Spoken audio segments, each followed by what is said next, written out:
Imagine sitting inside a steel box, surrounded by the smell of oil, cordite, and unwashed bodies. It is July 1944, and you are a 20-year-old Canadian kid from a farm in Saskatchewan. You are sitting in a Sherman tank, a vehicle your commanders tell you is the finest engineering feat of the war. But you know the truth.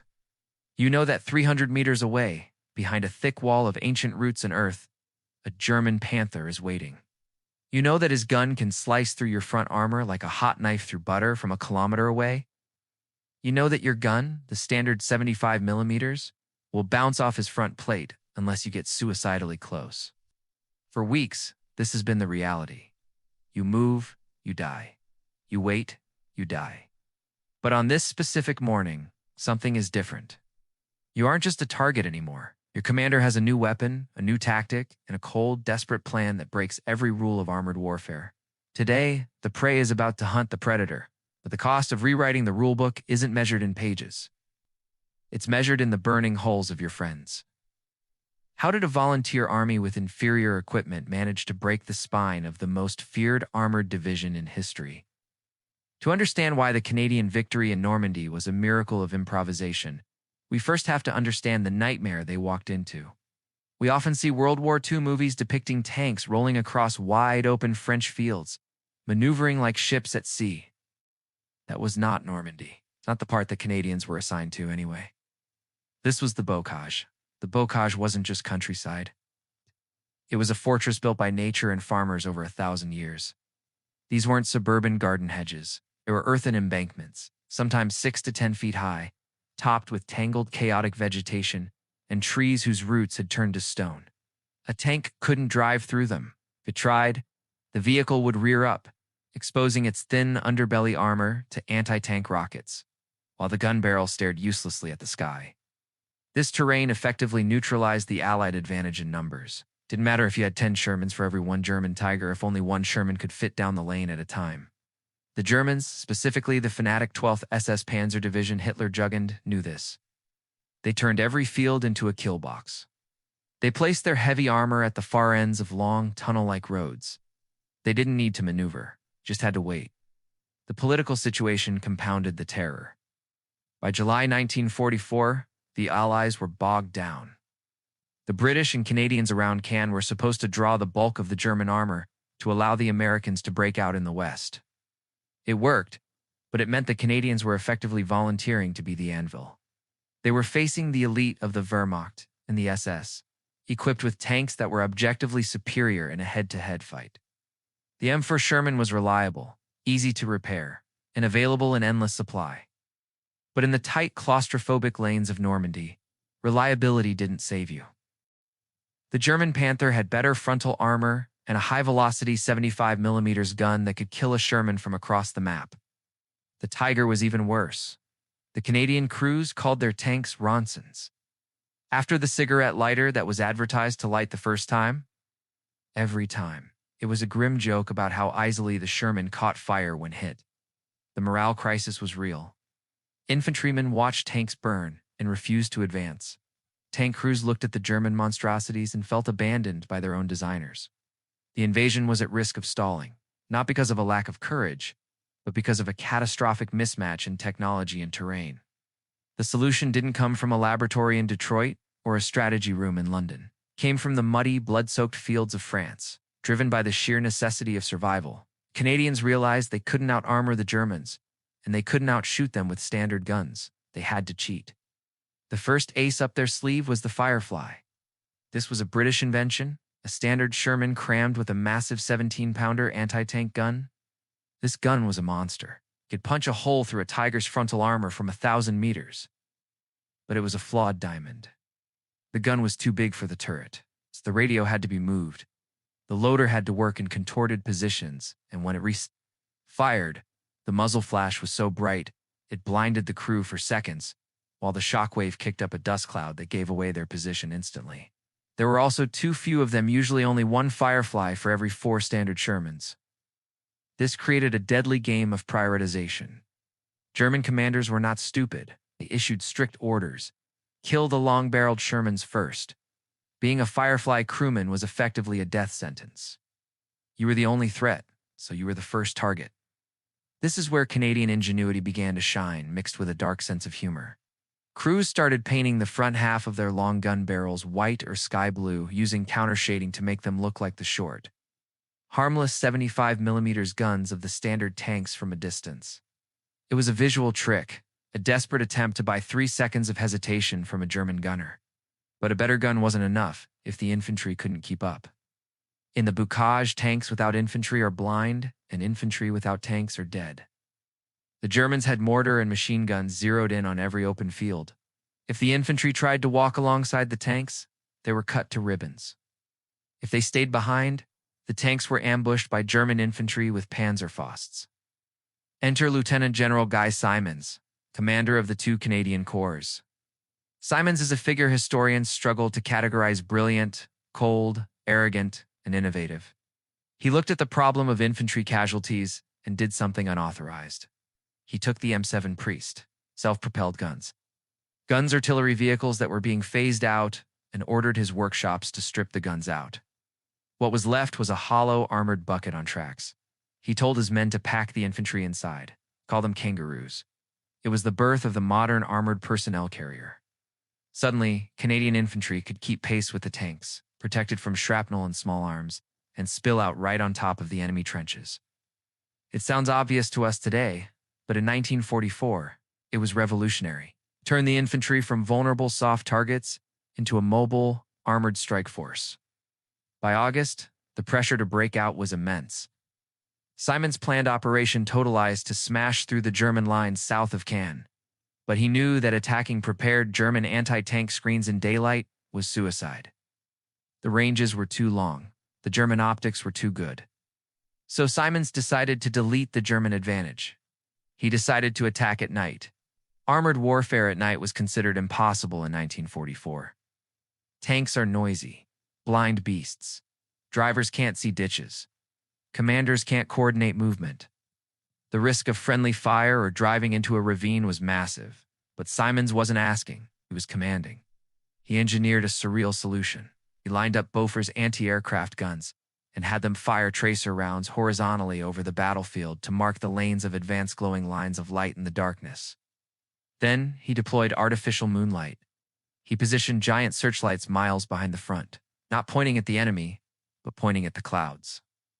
The light reflected off the cloud base, casting a dim, eerie glow over the battlefield, just enough for drivers to see a hedge, but too dim for German gunners to use their telescopic sights accurately. On the night of August 7th, the attack began.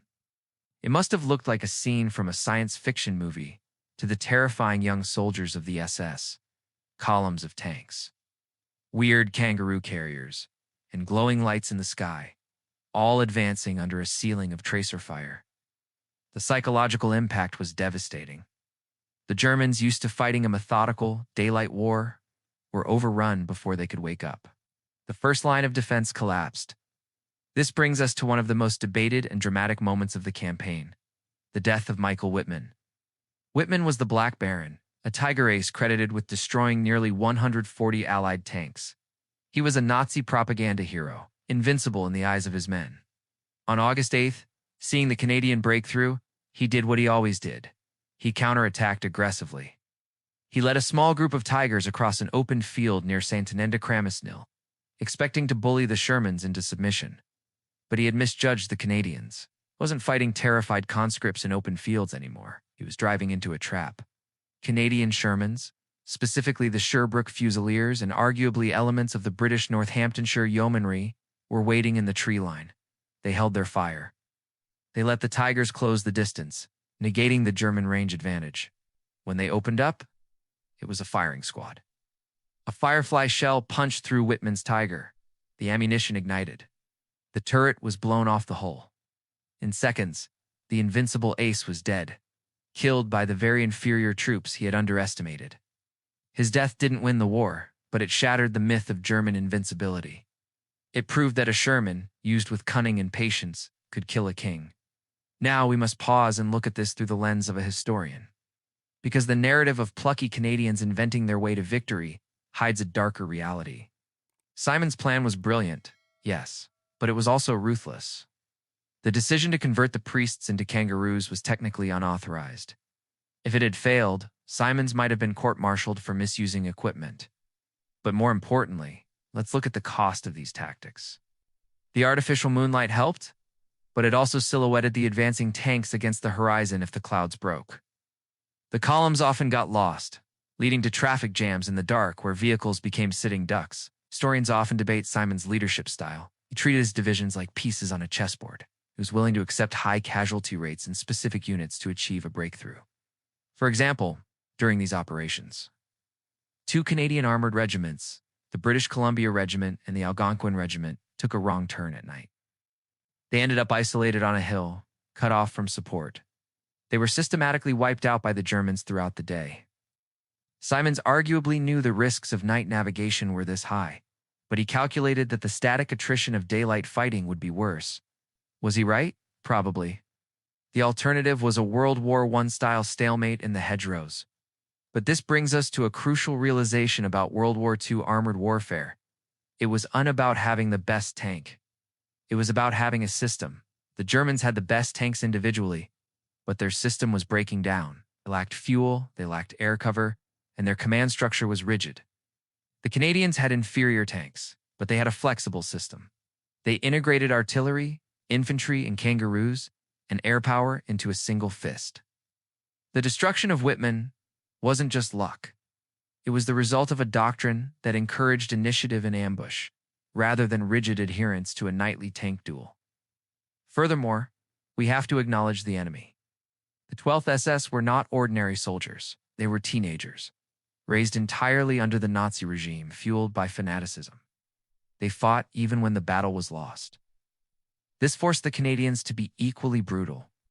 There are records of Canadian prisoners being executed by the SS early in the campaign, and while we don't like to discuss it, there is evidence that Allied units stopped taking prisoners in retaliation during the heat of these battles. The tactical innovation was born from a cauldron of absolute hatred and fear. Most documentaries talk about flank speeds and armor thickness. But let us talk about what it actually felt like to be inside that Sherman Firefly perspective, often overlooked in the grand strategy. The psychological pressure on a Firefly crew was unique in the history of warfare. You knew, mathematically, that you were the target.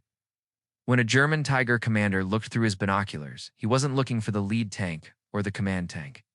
He was looking for you, the one with the long barrel. It's created a bizarre paranoia. Crews would cover their tanks in foliage, not just to hide from the enemy, but to hide their identity from the enemy. But inside the tank, it was worse. The 17-pounder breech was huge. It filled the turret. The loader didn't have room to stand properly. He had to wrestle heavy shells into the breech while the tank lurched over mounds of earth. And then there was the flash. When a Firefly fired at night, the muzzle flash was a blinding white magnesium flare. It destroyed the crew's night vision instantly. So in the middle of a night attack, after your first shot, you were effectively blind for 30 seconds. You were sitting in a dark metal box, ringing from the concussion, unable to see if your shot hit or if the Tiger was slowly turning its turret toward you. You just had to wait for your eyes to adjust, praying the darkness would hide you. Consider the brew-up. The Sherman was notorious for burning. German crews knew this. They aimed for the sponsons where the ammunition was stored. For the Canadian crews, the smell of burning diesel and rubber wasn't just a battlefield odor. It was the scent of their worst nightmare. Every time they passed a burnt-out hulk, they looked at the hatch. If the hatch was open, the crew might have gotten out. If it was closed, they knew what was inside. The psychological terror makes their performance even more impressive. These weren't professional soldiers bred for war. They were volunteers who had to suppress the screaming instinct to run away every time the engine started. They developed a fatalistic bond. They stopped making friends with new replacement crews because the new guys were likely to make a mistake and die within the week. This emotional hardening is a hidden cost of the Normandy campaign that the history books rarely quantify. The climax of these innovations came with the closing of the Falaz pocket. Operation Tractable, the follow-up to Totalize, was the hammer blow. The Canadians and Polish forces drove south to link up with the Americans and seal the German army inside a cauldron of destruction. Here, the kangaroo tactics proved decisive. The infantry could move fast enough to seize the bridges and towns before the Germans could organize a defense. But as the pocket closed, the nature of the war changed again. It stopped being a battle and became a slaughter. The Germans were trapped. Thousands of vehicles, horse-drawn carts. The German army was surprisingly reliant on horses. And tens of thousands of men were squeezed into a narrowing corridor. The Allied air forces and artillery pounded them relentlessly.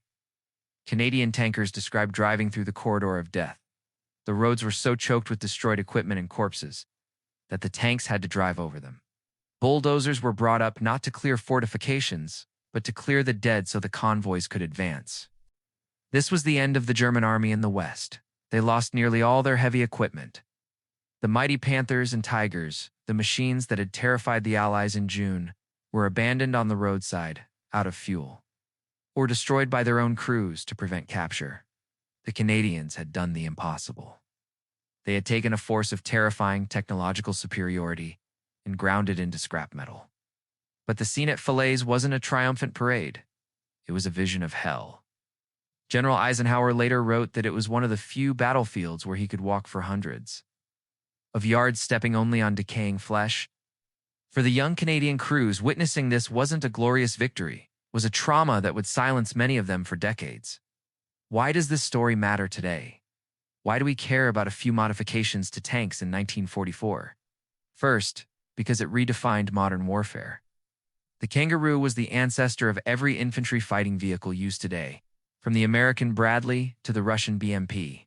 The concept that infantry must be armored to survive on the battlefield was born in the desperate workshops of the Canadian Corps. Simon's night tactics paved the way for the 24-hour warfare doctrine that defines modern combat. But more importantly, it matters because it deconstructs the myth of the superior Wehrmacht. For decades, pop culture has fetishized the German Tiger tank and the SS soldier as the ultimate warriors. The story of the Canadian breakout proves that technology is not destiny. The Germans had the superweapons, but they lost. They lost because they were rigid, while the Allies were flexible. They lost because they fought for a totalitarian ideology that wasted its best men, while the Allies, specifically these Canadians, were driven by a democratic ingenuity that allowed a junior commander to say, "Let's cut the top off this tank and put soldiers in it," and actually be listened to. The Firefly was a hack job. The Kangaroo was a junkyard modification. The artificial moonlight was a crazy experiment. They worked because the men operating them refused to accept that they were beaten. In the end, the hedgerows of Normandy are quiet now. The scarred earth has healed over, and the sunken lanes are just roads again. But if you visit the Canadian war cemeteries in France, you see the rows of headstones, many of them bearing dates from July